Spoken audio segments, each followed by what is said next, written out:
নমস্কার বন্ধুরা, কেমন আছেন সবাই? শখের রান্নাঘরে আপনাকে সবার নিমন্ত্রণ। আজকে আমি একটা দারুণ সাদা রেসিপি নিয়ে চলে আসছি। কি করুম জানেন? এই দেখেন, বাজার থেকে 2 প্যাকেট পাউরুটি আনছে, পিস পিস করে না, এই পাউরুটিগুলো আনছে। এই পাউরুটি দিয়ে আজকে আমি আলুর পুর ভরা মুচমুচে পাউরুটির চপ বানাবো। যেমন সহজ বানাইতে, দেখতেও সুন্দর, খাইতে তো দারুণ স্বাদ। তাহলে বেশি কথা না কয়ে চলেন রান্না করে যাই। উনান ধরাইয়া কড়াই চাপাই দিছি। এখানে কিছু শুকনো মশলা ভাজে নেবো। এই নামিয়ে নিয়েছি গোটা জিরা, কুসুম, ধইনা আর 3টে শুকনো লঙ্কা। এগুলো আমি শুকনো খোলায় সুন্দর করে ভাজে নেবো।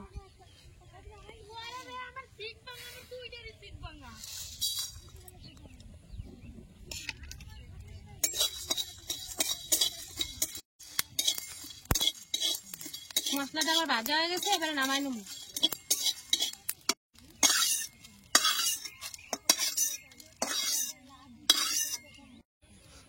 তিনটা বড় সাইজের আলু দেখেন একদম পাতলা করে কাটে নিছি, তাড়াতাড়ি সিদ্ধ হইব তার নিগা। এখন এই আলুটারে কড়াইয়ের মধ্যে দিয়ে দেবো। অল্প একটু লবণ দিয়ে দেবো আলুর মধ্যে।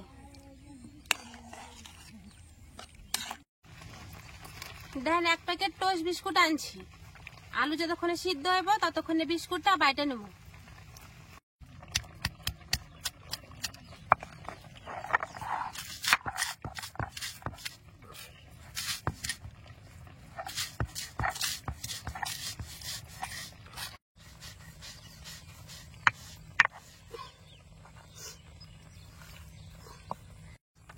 টোস্ট বিস্কুটের গুঁড়াগুলা আমি বাটির মধ্যে উঠাই নেবো।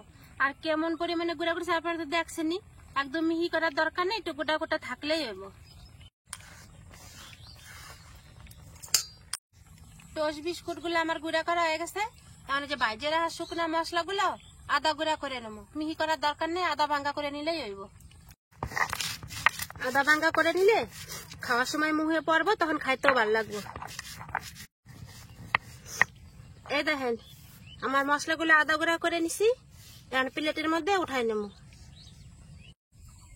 আমার টোস্ট বিস্কুট আর ভাজা মশলা দেখলেনি তো গুঁড়া করা হয়ে গেছে গা। এদিকে আলুগুলো সিদ্ধ হয়ে গেছে, আর আমি নামাই নেব। আলুগুলো পাতলা করে কাটতেছি, ধান কত তাড়াতাড়ি সিদ্ধ হয়ে গেছে।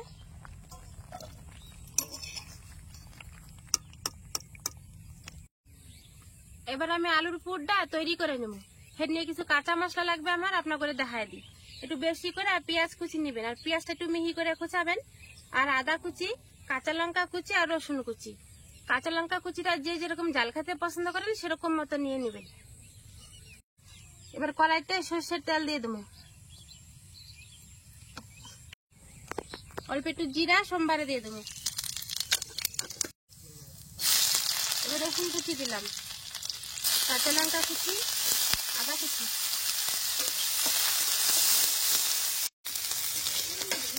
রসুনের কাঁচা গন্ধটা চলে গেছে গা, এখন আমি পেঁয়াজ কুচিটা দিয়ে দেবো।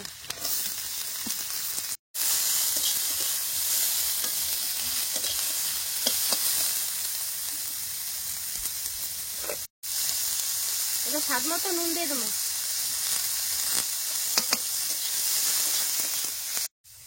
পেঁয়াজ, আদা, কাঁচা লঙ্কা, রসুন একটু ভাজা ভাজা হয়ে গেছে, এখন দিয়ে দেবো অল্প একটু হলুদ। হলুদটা দিয়ে বেশ সুন্দর করে একটু ভাজে নিছি, এখন সিদ্ধ করে রাখা আলুটা দিয়ে দেবো।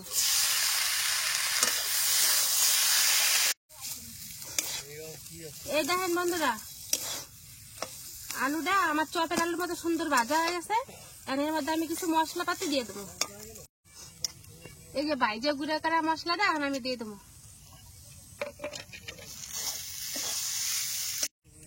আলুর পুরো স্বাদটা আর একটু বাড়ানোর নিগে আমি ম্যাগি মশলা বা পাস্তা মশলা যে কোনো মশলাই হোক এর মধ্যে একটু দিয়ে দেবেন।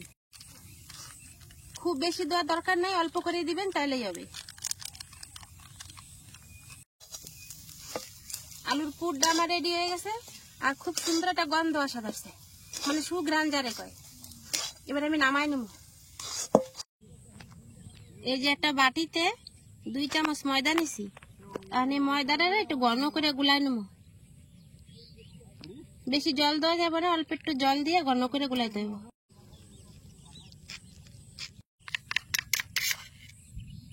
এই দেখেন এরকম ঘন করে গুলাই নেবেন ময়দাটারে।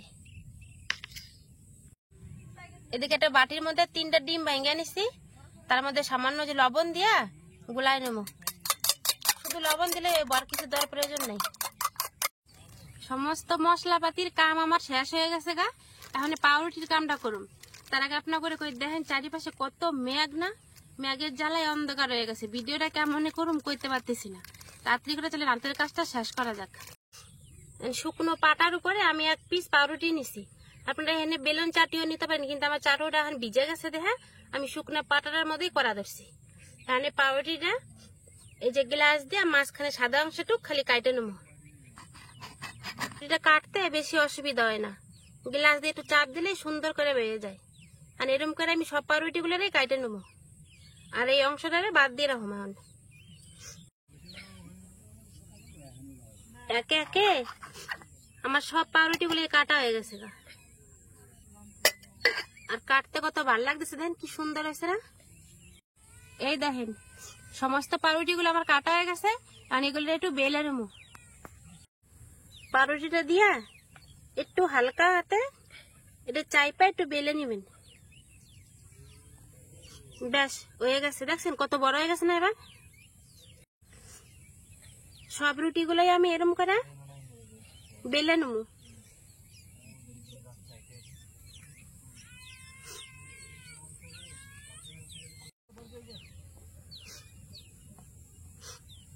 দেন সবটি রুটি আমার সুন্দর করে বেলা হয়ে গেছে। আর আমি এগুলো চপ বানাই নেবো। প্রথমে এমন 1 পিস পাউরুটি নিবেন, তারপর উপরে যে আলুর পুরটা দিলাম। এবারে যে ময়দা গুলো রাখছিলাম সেই ময়দা গুলো না 4-5 দিয়ে দেবো। চারিদিকে আমার ময়দাটা লাগানো হয়ে গেছে। এবার আরেকটা রুটি দিয়ে চাপা দিয়ে দেবো। এখন এই রুটিটারে ডিমের মধ্যে চুবাই দিব।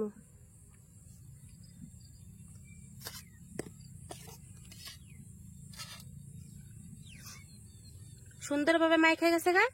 এবারে টোস্ট বিস্কুটে গুঁড়া করে রাখছিলাম সের মধ্যে এখন দিয়ে দেবো। এবার সুন্দর করে চাপা চাপা টোস্ট বিস্কুটটা মাখাই নেব।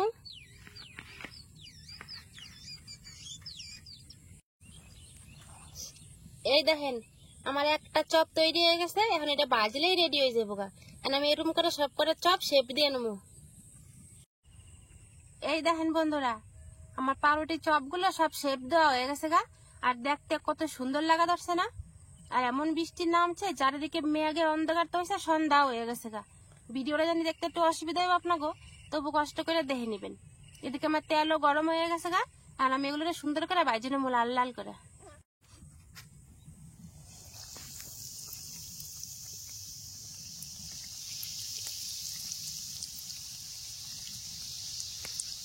আমার পাউরুটি চপ গুলো কি সুন্দর হয়েছে না। আর দেখেন এটা ফুলে ফুলে কত বড় বড় হয়েছে। বেশ সুন্দর লাল লাল করে ভাজা হয়ে গেছে। এখন আমি চপ গুলো উঠাই নেবো।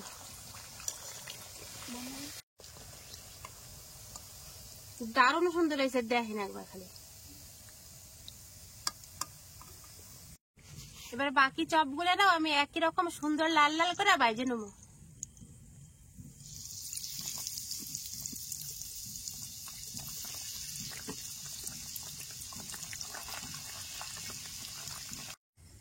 দেখলেন তো বন্ধুরা কত অল্প সময় আর কম খরচে দারুণ সুন্দর এই যে পাউরুটির চপটা তৈরি হয়ে গেল গা। আর এত সুন্দর উপরটা মুচমুচা হয়েছে, আপনাকে খাইয়ে তারপরে দেখামো। আর এটা কিন্তু আপনারা সকালের জল খাবার বা বিকালের টিফিন যখন খুশি বানিয়ে খেতে পারেন। আর বর্ষাকালে তো এটা খাওয়ার সময় তো যখন তখনই, যখন বৃষ্টি হবে মন চালিয়ে খাইতে পারবেন, চায়ের আড্ডায় কিংবা এমনি নিজেরা যখন টিভি দেখে গল্প করবেন তখনও খাইতে পারবেন। কারণ আমি সহসার কাশুন দিয়ে নিছি। আর এটা খাইয়ে দেখুন কেমন স্বাদ হয়েছে।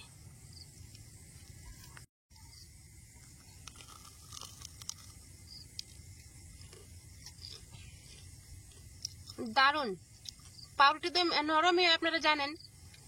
আর ওই যে টোস্টের গুঁড়া দিছি দেওয়া উপরটা পুরো মুচমুচা আছে। আর ভিতরটা হচ্ছে কি সুন্দর নরম।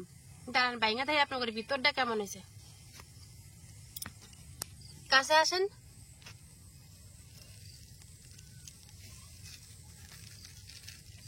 দেখেন ভিতরটা কি সুন্দর পুরে ঠাসা, দেখছেন এখন কাসুন্দি আর সস দিয়ে খাই দেখুন।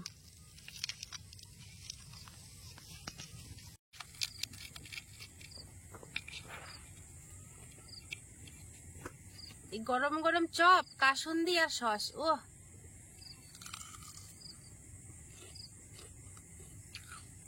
দারুণ লাগছে।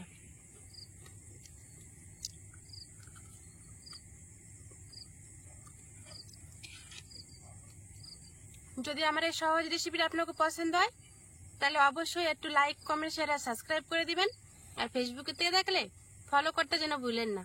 তাহলে আজকের ভিডিওটা এই নিয়ে শেষ করি, দেখা হবে পরে একটা ভিডিওতে। ততক্ষণের নিগা নমস্কার।